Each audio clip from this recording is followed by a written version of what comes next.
BPF दलखौ नागारनानै माने एक नम्बराव आंहा आंनि समस्थिनि रायजो राजानि जिथु आसा आकांक्षा बे आद्रा दंमोन नालाय खारन नोंथांमोना मिथिखागौ जाय गभर्नमेन्टआव थायो बिसोर सुबिदाखौ मोनो आङो गभर्नमेन्टआव गैयामोन BPF हानजाया थ' आंनि MCLA फान्डनि LED फान्ड फैसाया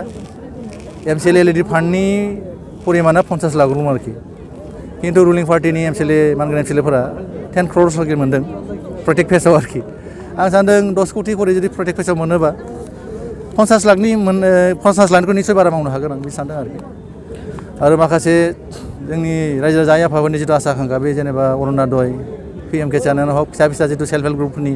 जिथु अनसुंथाइ सोरां बिथांखि हमना ला आरो जिखिनि UPPL फान्डनिफ्राय जिखिनि मिशन भिजन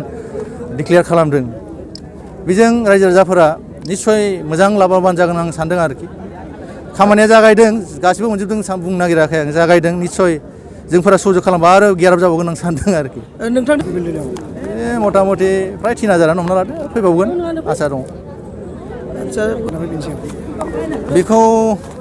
आं आसा खालामदों बेखौ जा UPPL दलनि मानगोनां CM सारमोना बिथांमोनासो मिथिगोन हाग्रामा महिला साराथ' आंखौ बिफा गुरु हिसाबै आं मावनायबोदोंमोन खिन्थु आं बिथांनि गोसोखौ जय खालामनो हायाखिसै आरोखि आं BPF हान्जानि मावथि हिसाबै जिथु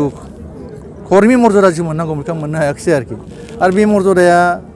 एसे गोब्राबानो BPF दलाव आंखौ बिखंगतिखौ नुनो मोनदों आरोखि जिहेतु नोंथाङा फोथायनाय दं नामा प्रमद बर'नि दैदेननाय UPPL सरकाराव फैनानै जौगानाय खामानि मावनो हागोन निस्सय खारन बे सरकाराथ' क'लिसन सरकार बे फैगौ 25नि उनाव 30सिम थागोन थ' रुलिं पार्टियानो बेयाव डेभेलपमेन्टखौ मावगोन अपोजिसनाल बहाथो मावनो हागोन बे खुनु डाउट गैया आरोखि जिहेतु मैया क'क्राझार लकसभा MP निफ्राय जयन्त बसुमतारी बिथांखौ फोसावबाय मा फोरमायगोन बे बुस्थुआ बिथांमोननि दलीय मेटार आं बेखौ बुंनो खोथा गैया आंनिया खामानिया जाबाय मा UPPL फैबाय नालाय आं UPPLनि सान्थ्रि हिसाबै थैथां मावगोन आं बेखौ कमिटमेन्ट होबाय आरोखि गोजोन्थों